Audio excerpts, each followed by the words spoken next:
नमस्कार and welcome to English for all. This is Manish Rai.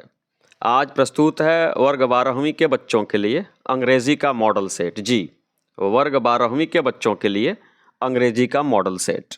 आज के मॉडल सेट में आपको 100 प्रश्न मिलेंगे और मैं उम्मीद करता हूँ कि आज के वीडियो को देखने के बाद आपकी तैयारी जो है ना, वह एक बहुत ही बढ़िया दिशा में जाएगी।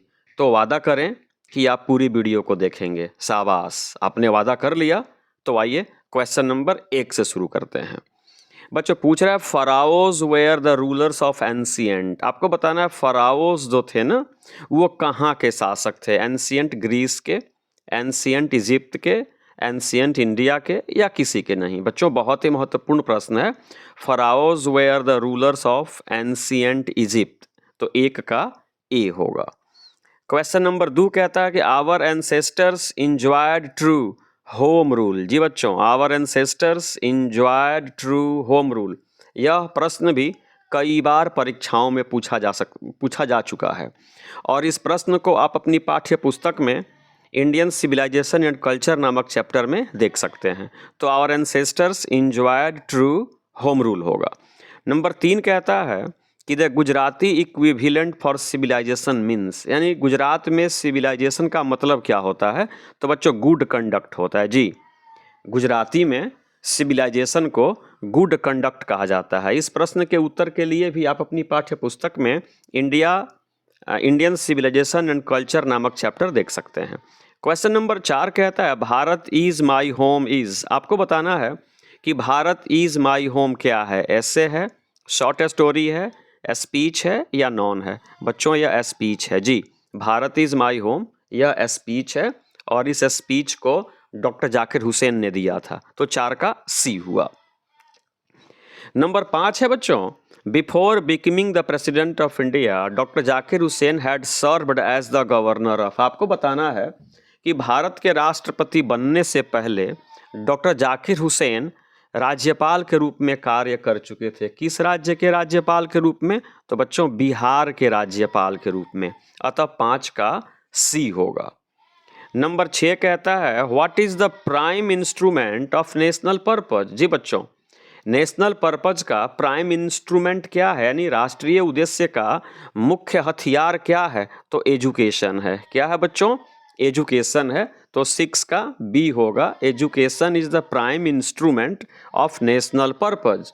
और यह जो बात है ना, आप डॉक्टर जाकिर हुसैन की speech Bharat is my home में देख सकते हैं। नंबर 7 कहता है नानू काका वाज द नरेटर्स। आपको बताना है कि नानू काका जो हैं ये नरेटर के क्या थे बच्चों। तो मैटरनल अंकल थे। नानू काका नरेटर्स के क्या थे बच्चों? मैटरनल अंकल थे। अतः 7 का आंसर होगा सी। गौर से सुनिएगा बच्चों, आपकी तैयारी बहुत अच्छी दिशा में जाएगी। नंबर 8 देखिए।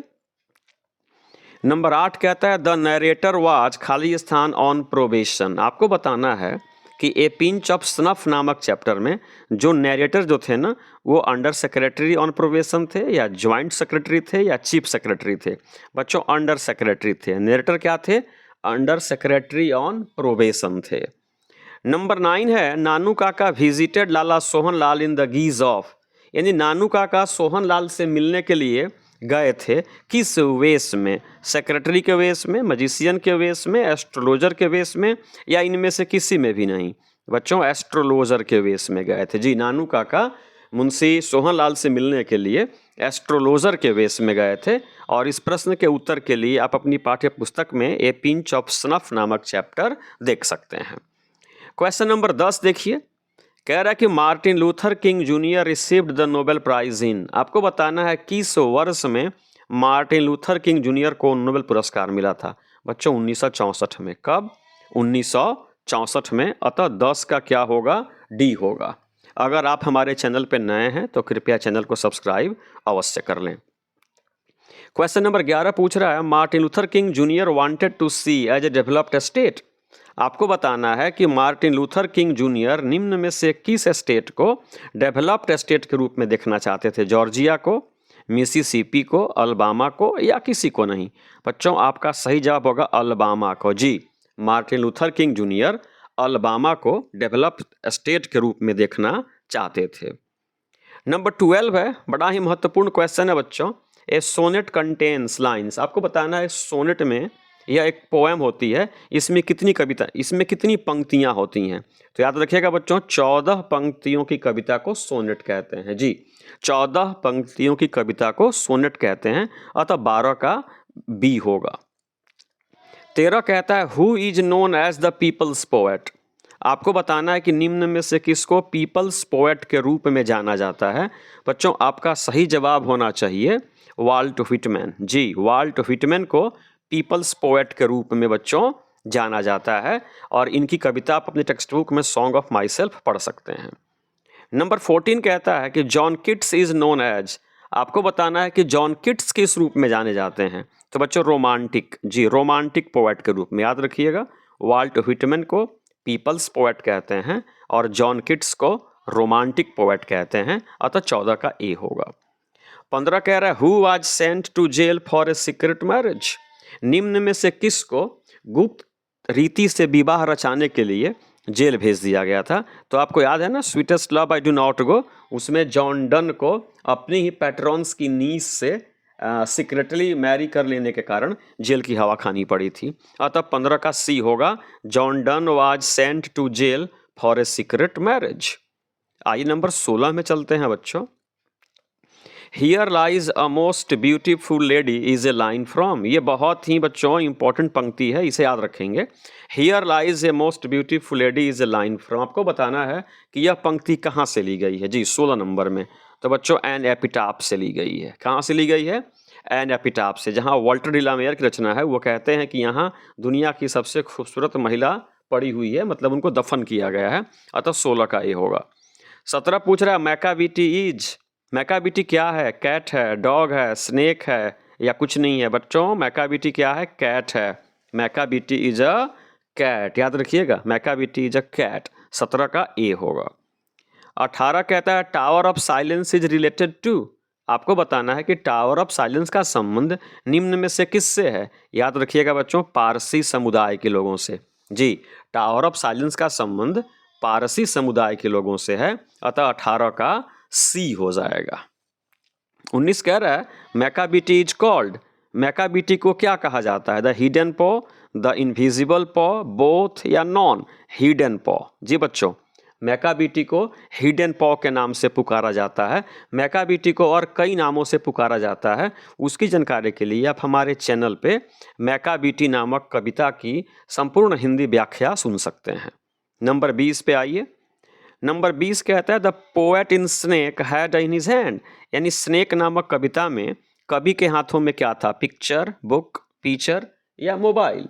तो सही जवाब होगा बच्चों पीचर था, घड़ा था जी। स्नेक नामक कविता में कवि के हाथों में एक घड़ा था, अतः 20 का बी हो जाएगा। 21 कहता है I celebrate myself and sing myself has been written by. आपको बताना है कि यह जो पंक्ति है ना, इस पंक्ति को किसने लिखा है जी बच्चों। 21 नंबर में किसने लिखा है? तो वाल्ट व्हिटमैन ने लिखा है। किसने? वाल्ट व्हिटमैन ने लिखा है। कहाँ लिखा है? सॉन्ग ऑफ माई सेल्फ में लिखा है। नंबर 22 पे आइए।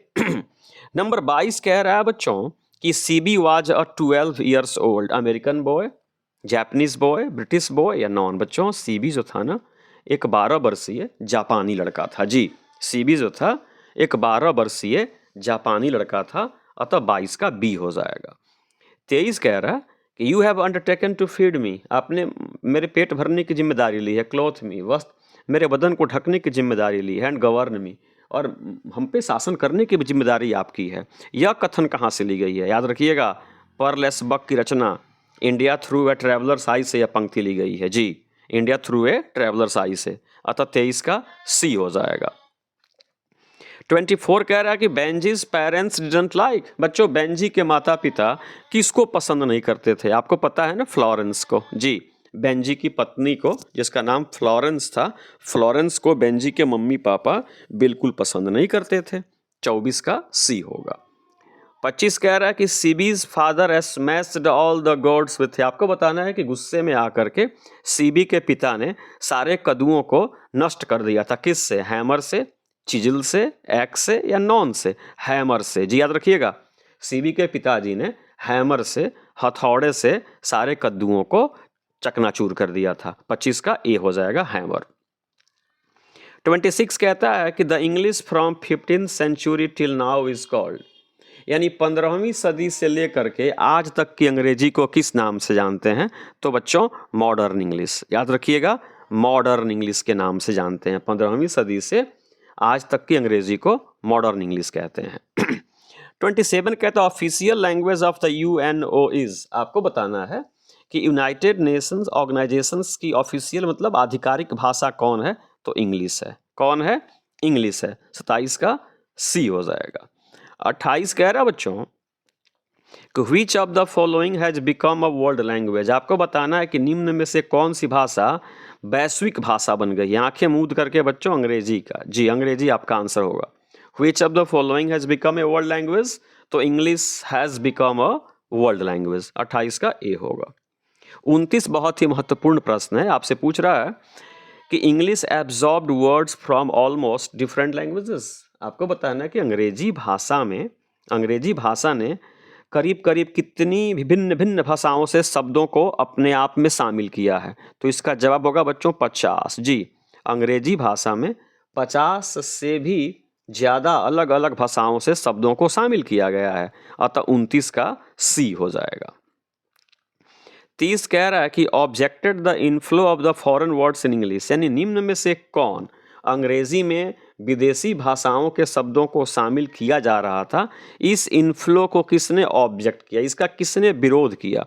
उसको बच्चों द प्यूरिस्ट्स कहते हैं। ये लोगों का एक समूह था, ग्रुप ऑफ पीपल था, जो ये मतलब विरोध करते थे कि विदेशी भाषा के शब्दों को अंग्रेजी में शामिल नहीं किया जाना चाहिए।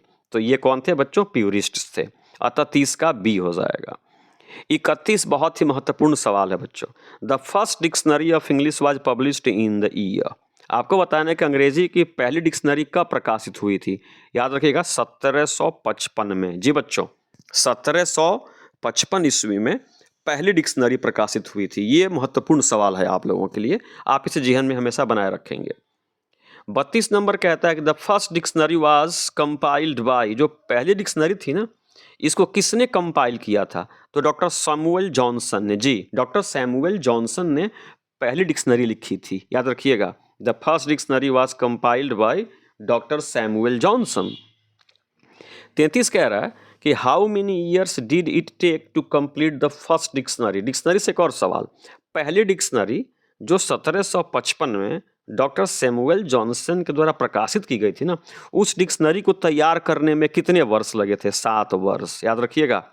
7 वर्ष में डॉक्टर सैमुअल जॉनसन के द्वारा पहली डिक्शनरी तैयार की गई थी, अतः 33 का बी होगा।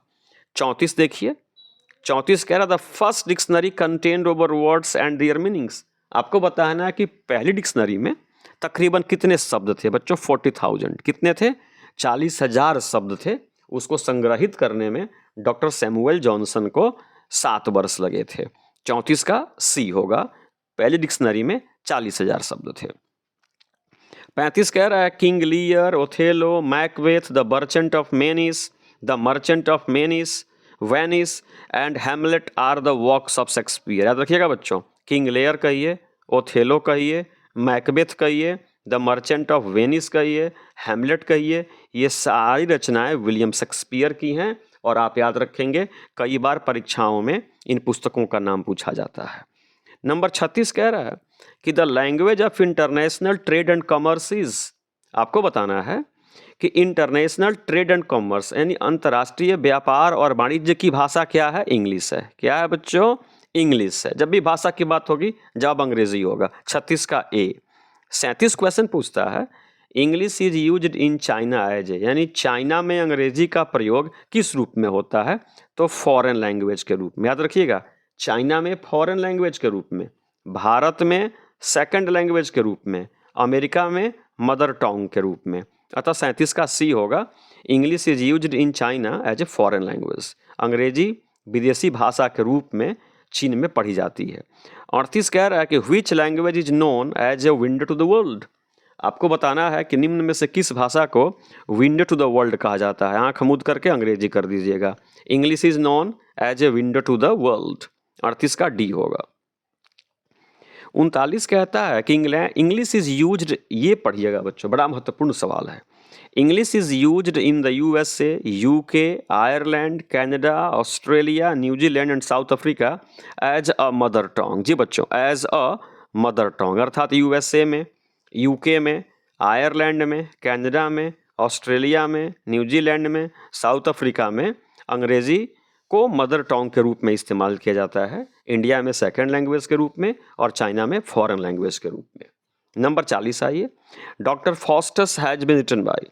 आपको बताना है कि डॉक्टर फॉस्टस ये किसकी रचना है। जी बच्चों, तो ये क्रिस्टोफर मार्लोव की है, अतः 40 का बी होगा।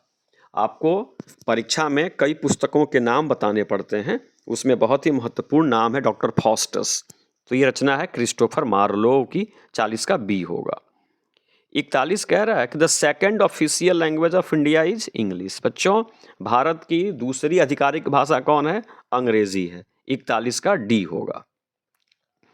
42 कह रहा है कि in India, Singapore, Malaysia, Nigeria and Namibia English used as a second language. देखिए बच्चों, याद रखिएगा, चाइना में फॉरेन लैंग्वेज के रूप में, India, Singapore, Malaysia, Nigeria, Namibia इत्यादि देशों में सेकेंड लैंग्वेज के रूप में, अमेरिका, इंग्लैंड, ऑस्ट्रेलिया, न्यूजीलैंड, दक्षिण अफ्रीका में मदर टंग के रूप में। 43 कहता है फारी क्वीन इज द क्रिएशन। बताओ फारी क्वीन की रचनाकार कौन है? तो बच्चों स्पेंसर हैं। कौन है? स्पेंसर है। तो रखिएगा, डॉक्टर फॉस्टस जो है क्रिस्टोफर मार्लोव की रचना है, लेकिन फारी क्वीन जो है ये स्पेंसर की रचना है। 43 का ए होगा। 44 कह रहा है कि Walt Whitman is years old. आपको बताना है कि वाल्ट व्हिटमैन की आयु क्या है। जब सॉन्ग ऑफ माई सेल्फ नामक आप कविता पढ़ेंगे ना, तो वहाँ मिलेगा कि वाल्ट व्हिटमैन की आयु 37 वर्ष है, अतः 44 का क्या हो जाएगा? डी हो जाएगा। 45 कह रहे हैं कि the poet considered the snake as in exile, a king in exile. जी बच्चों, स्नेक नामक कविता जब पढ़ेंगे तब पता चलेगा कि स्नेक नामक कविता के जो कवि हैं ना, वो ये मान बैठते हैं कि ये सांप जो है ना, ये किंग इन एग्जाइल है, एक ऐसा राजा है जिसको जंगल में भेज दिया गया। तब 45 का बी होगा, the snake is considered as a king in exile. 46 कहता है कि the white peacock has been written by. आपको बताना है कि व्हाइट पीकॉक नामक जो रचना है ना, ये किसकी है। जी बच्चों, व्हाइट पीकॉक जो है, तो बच्चों ये डी.एच. लॉरेंस की है। किसकी है?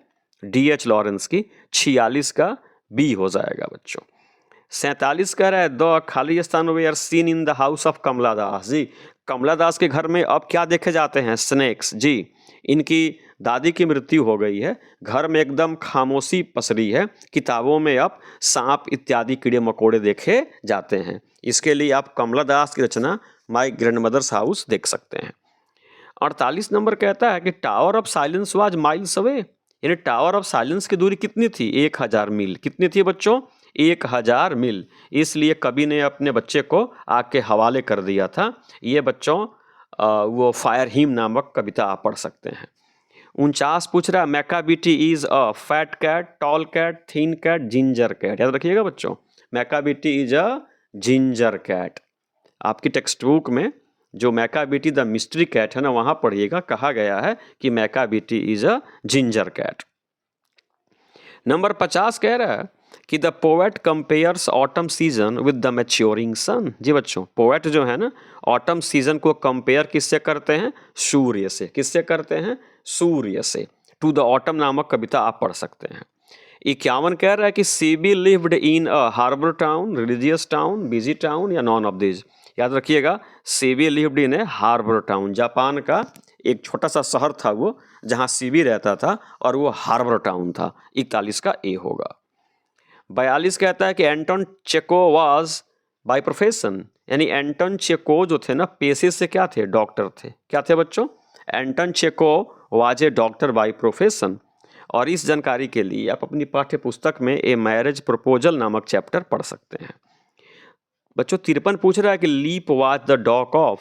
लीप जो था ना, किसका कुत्ता था? आंखें मूंद करके नटालिया। याद रखिएगा, लीप जो था नटालिया कुत्ता था, और गेस जो था ना, वो लोमो का कुत्ता था। तो ये पूछ रहा है leap was the dog of, तो जवाब होगा नटालिया। और इसके लिए भी आप ए मैरिज प्रपोजल नामक चैप्टर देख सकते हैं।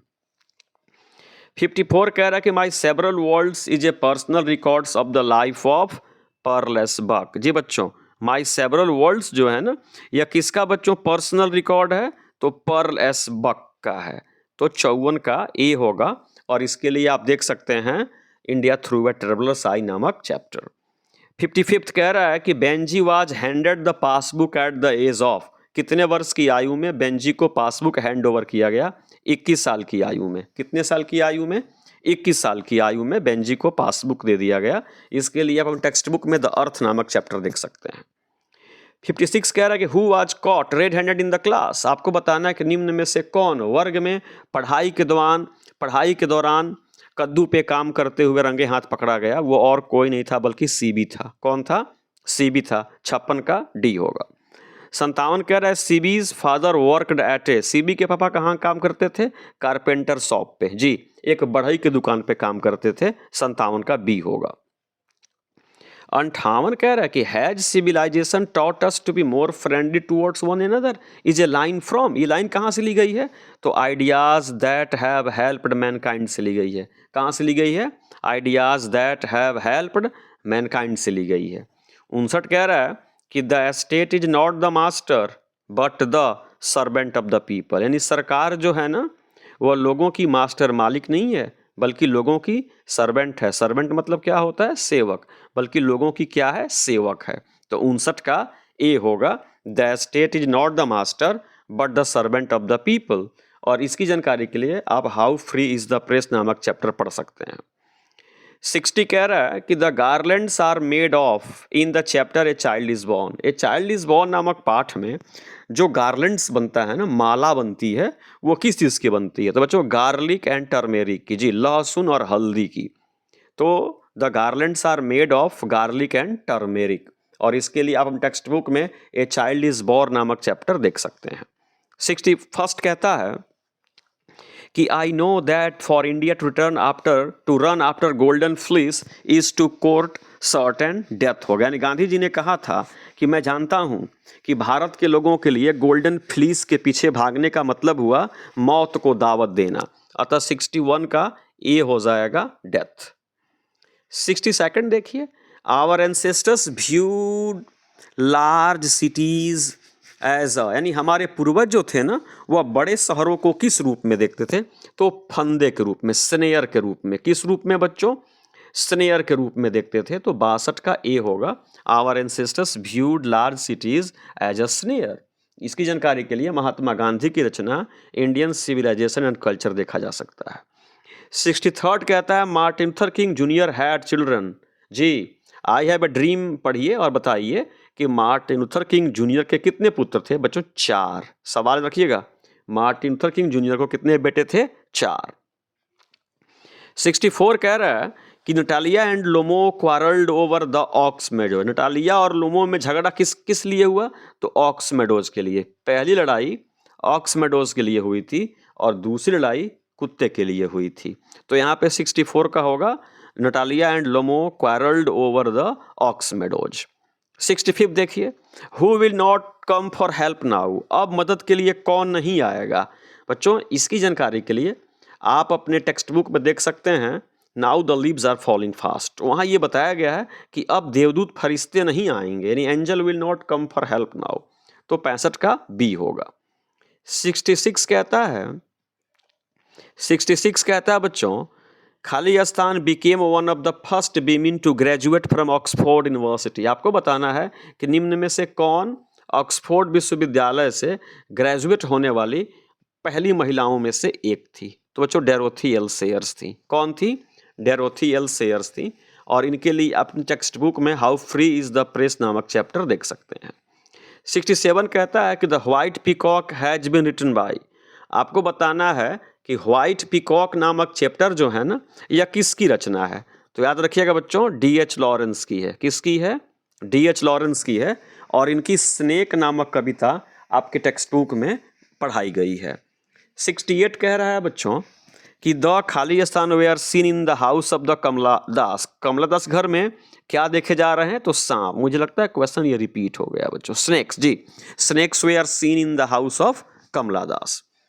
69 कहता है कि Benji was taken to a, बच्चों बेंजी को उसके मम्मी पापा कहाँ लेकर के गए थे? डॉक्टर के पास। किसके पास? डॉक्टर के पास। और बेंजी किस चैप्टर में आपने पढ़ा है? द अर्थ नामक चैप्टर में। और द अर्थ नामक चैप्टर को अच्छे ढंग से पढ़ने के लिए आप हमारे चैनल पे आइए, वहाँ इस चैप्टर का हिंदी एक्सप्लेनेशन अवेलेबल है। 70 कह रहा है कि द पोएट कंपेयर्स मैकाबीटी टू, आपको बताना है कवि जो है ना मैकाबीटी की तुलना किससे कर रहे हैं? याद रखिएगा बच्चों, नेपोलियन से। किससे कर रहे हैं? नेपोलियन से। जी, मैकाबीटी की तुलना किससे कर रहे हैं? नेपोलियन से। 71 का the poet compares autumn season with the maturing sun, शायद ये भी क्वेश्चन रिपीट हुआ है, याद रखिएगा। The poet compares autumn season with the maturing सन।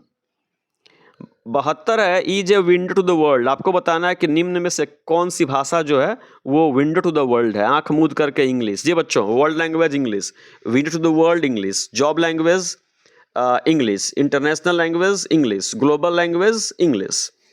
73 पूछ रहा है लिसिडस वाज रिटन बाय, जी बच्चों लिसिडस जो है ना यह किसके द्वारा लिखा गया है?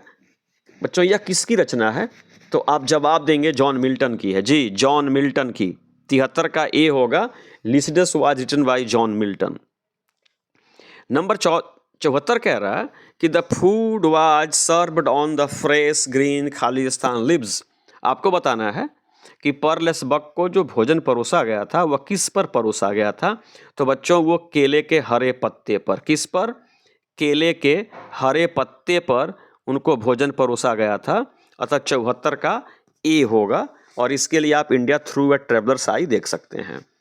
बच्चों 75 कहता है कि the period from AD 449 to AD 1066 is known as, यानी आपको बताना है कि 449 AD से लेकर के 1066 AD तक की अंग्रेजी को किस नाम से जानते हैं? तो ओल्ड इंग्लिश। किस नाम से?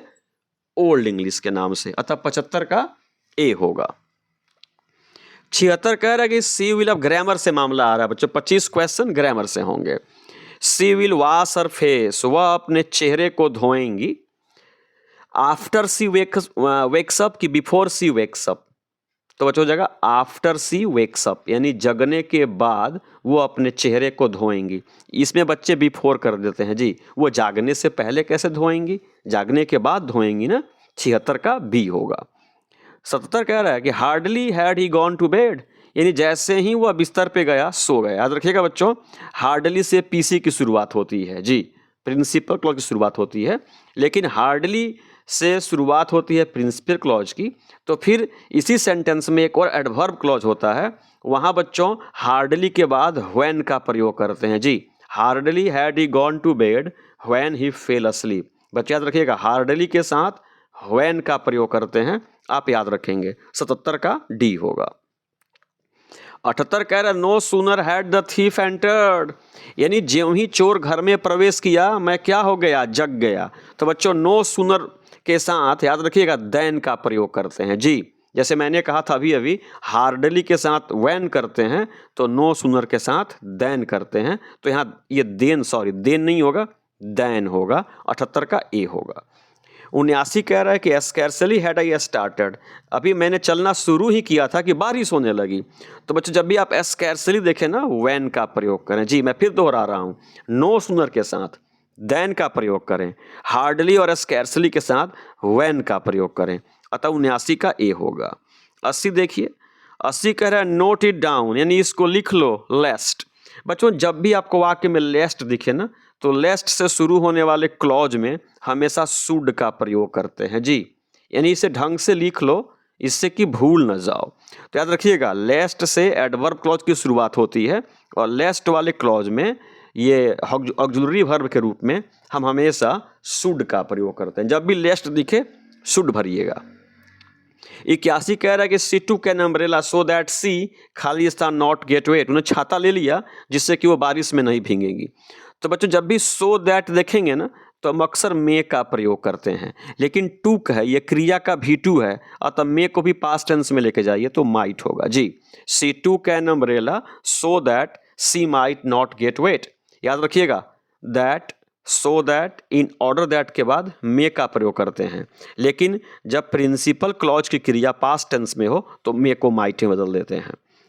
82 कह रहा है सी इज सो ब्यूटीफुल, वह इतनी खूबसूरत है कि वह सबको आकर्षित कर लेती है।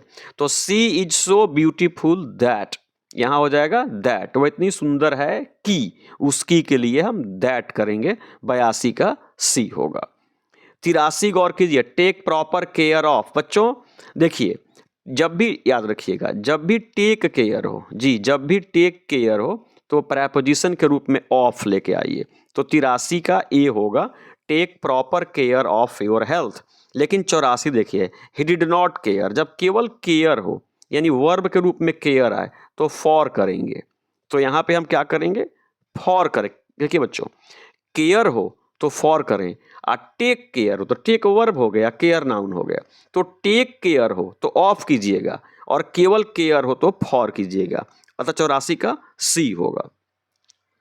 85 कह रहा है कि रजनी टॉक्स, रजनी बात करती है मानो वह पगलेट हो। तो जब भी बच्चों एज ईफ देखिए ना, एज ईफ देखिए, एज दो देखिए, और उसके बाद सब्जेक्ट कुछ भी हो क्रिया के रूप में वर का प्रयोग करेंगे। जी बच्चों, एज ईफ देखिए, एज दो देखिए, तो सब्जेक्ट सिंगुलर हो या प्लुरल हो फर्क नहीं पड़ता, हमेशा क्रिया के रूप में वर का प्रयोग करते हैं। 85 का बी हो जाएगा।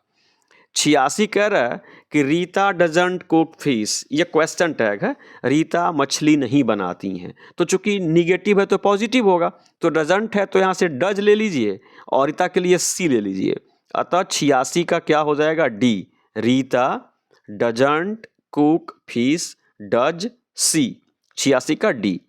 87 कह रहा this is not an important question, an कर दीजिए, इंपॉर्टेंट ऐसे लिखते हैं ना, साउंड क्या हो जाएगा, भवेल हो जाएगा, एन कर दीजिए, this is not an important question. 88 कह रहा है आई डोंट माइंड खाली स्थान विथ हर, है ना, मुझे उनके साथ नाचने में कोई आपत्ति नहीं है। जब भी बच्चों माइंड दिखे, याद रखिएगा, जब भी माइंड दिखे क्रिया में ING लगा दीजिएगा। तो 88 का सी हो जाएगा। 89 कहता है सी हैज बिन कुकिंग, वह 7 बजे से खाना पका रही हैं। कब से पका रही हैं, 7 बजे से पका रही हैं। तो प्रेजेंट परफेक्ट कॉन्टिन्यूअस है, तो 7 AM क्या है, पॉइंट ऑफ टाइम है, तो इसके पहले सिंस करेंगे। क्या करेंगे, पॉइंट ऑफ टाइम के पहले सिंस करते हैं, अतः 89 में सी करेंगे। लेकिन 90 देखिए, he will have been waiting for you, वो आपकी प्रतीक्षा कर रही होंगी। कब से, 7 बजे से, पॉइंट ऑफ टाइम है। लेकिन टेंस देखिए, फ्यूचर परफेक्ट कॉन्टिन्यूअस है। तो बच्चों फ्यूचर परफेक्ट कॉन्टिन्यूअस में सिंस का प्रयोग नहीं होता है, बल्कि पॉइंट ऑफ टाइम के लिए फ्रॉम का प्रयोग होता है। अतः 90 का बी हो जाएगा। 91 कह रहा है कि the room is full of gas, कमरा गैस से भरा है, आपको माचिस नहीं जलानी चाहिए। ये कंपल्सन है, कंपल्सन बताने के लिए हम मस्ट का प्रयोग करते हैं। अगर आप माचिस जला देंगे तो आप भी क्या हो जाएंगे, जल जाएंगे। तो यहाँ पे कंपल्सन का भाव व्यक्त हो रहा है, बाध्यता का भाव व्यक्त हो रहा है। तो कंपल्सन बताने के लिए मॉडल ऑक्सिलरी के रूप में हम मस्ट का प्रयोग करते हैं। 91 का डी होगा। 12 कह रहा है कि आई है बाथ है 10 o'clock, मैं 10 बजे नहाता हूँ। तो यहाँ पे बाथ जो है ना नाउन हो गया, हैव वर्ब हो गया, तो हम इसके पहले ए करेंगे। I have a bath eight 10 o'clock, मैं 10 बजे स्नान करता हूँ। 93 कह रहा है कि one should not avoid duties. देखिए, जब भी सब्जेक्ट के रूप में वन हो, याद रखिएगा, जब भी सब्जेक्ट के रूप में वन हो तो उसका पॉजेसिव फॉर्म वंस होता है, हीज हर नहीं होगा। तो one should not avoid once duty, यानी आपको अपने कार्य को अवॉइड नहीं करना चाहिए। 94 है माई मदर कुक्स फूड, मेरी माँ स्वयं खाना पकाती हैं। तो माँ क्या बच्चों, फेमिनिन जेंडर है, तो हर सेल्फ हो जाएगा, हिमसेल्फ होगा नहीं, इट सेल्फ होगा नहीं, हर सेल्फ होगा। My mother her self कुक्स food, मेरी माँ स्वयं खाना पकाती हैं। 95 कह रहा है can you survive without food and water, क्या आप भोजन और पानी के बिना, तो के बिना के लिए प्रेपोजिशन क्या होता है, विदाउट होता है। अतः 95 का बी होगा, can you survive without food and water, 95 का बी। 96 गौर कीजिए, सी कम्स टू अ स्कूल, खाली स्थान न्यू बाइसिकल, वह नई साइकिल से स्कूल आती हैं। तो बच्चों सामान्यतः यातायात के साधन के पहले हम बाई का प्रयोग करते हैं, लेकिन यदि यातायात के साधन के पहले आर्टिकल से एडजेक्टिव आए ना तो फिर प्रेपोजिशन बदल जाता है। तो साइकिल के पहले ऑन लगाएंगे। She comes to a school on a new bicycle. आपने वादा किया था कि आप वीडियो को पूरा देखेंगे, हमें उम्मीद है कि आप वीडियो को अभी भी देख रहे होंगे। 97 कह रहा है बैड न्यूज फास्टर, यानी गलत खबरें जो होती हैं ना बहुत तेज़ी से फैलती हैं। तो न्यूज़ भले एस अंत में है फिर भी ये सिंगुलर सब्जेक्ट है, तो जब ये सिंगुलर सब्जेक्ट है तो क्रिया भी सिंगुलर होगी, अतः ट्रेवल्स होगा। बैड न्यूज़ ट्रेवल्स फास्ट, याद रखिएगा। न्यूज एस अंत में है फिर भी ये सिंगुलर है तो क्रिया भी सिंगुलर होगी तो ट्रेवल्स करेंगे। 98 कह रहा है कि द फॉलोइंग खाली सन द न्यू रूल्स, निम्नलिखित जो है ना नए नियम है। द फॉलोइंग पे मत जाइए, द न्यू रूल्स पे जाइए। न्यू रूल्स के हिसाब से क्रिया का प्रयोग होगा तो यहाँ पे आर होगा, चूंकि द न्यू रूल्स प्लूरल है। इज सिंगुलर है होगा नहीं, हैज सिंगुलर है, वाज सिंगुलर है, प्लूरल क्या है आर है, तो 98 का ए होगा। The following are the new rules, यानी निम्नलिखित नए नियम है। 99 कह रहा है no man and no woman present there, यानी वहाँ पे न कोई पुरुष अवेलेबल था न कोई महिला अवेलेबल थी। देखिए बच्चों, जब एंड से हम दो सिंगुलर नाउन को जोड़ते हैं ना, और दोनों में से किसी एक के पहले या दोनों के पहले अगर नो हो तो हमेशा सिंगुलर वर्ब का प्रयोग करते हैं। तो आर भी प्लूरल है, वेयर भी प्लूरल है, और हैज के लिए कोई स्थान बनता नहीं है, इसलिए हम वाज भरेंगे। No man and no woman was present there, वहाँ न तो कोई पुरुष था न कोई महिला थी। और अंतिम जो है ना नथिंग बट हेड्स, अक्सर बच्चे हेड्स को देख करके प्लूरल वर्ब का प्रयोग कर देते हैं, याद रखिएगा। यहाँ पे हेड्स नहीं सब्जेक्ट है, सब्जेक्ट कौन है नथिंग, तो नथिंग क्या होता है सिंगुलर होता है, इसलिए हमारी क्रिया सिंगुलर होगी। Nothing but heads is seen all around, यानी चारों तरफ सर ही सर देखा गया, चारों तरफ मुड़िए मुड़ी था, जिसको हम लोग अपने गाँव में कहते हैं। तो ये 100 प्रश्न थे बच्चों। आज की वीडियो को आप, मुझे उम्मीद है जैसा आपने वादा किया था, शुरू से अंत तक देखे होंगे। अगर आप शुरू से अंत तक देखे होंगे आप देवता तुल्य व्यक्ति हैं और आप परीक्षा में बेहतर करेंगे। तो इसी उम्मीद के साथ आज की वीडियो को समाप्त करता हूं। समाप्त करने से पहले मेरे साथ बोलें जय हिंद।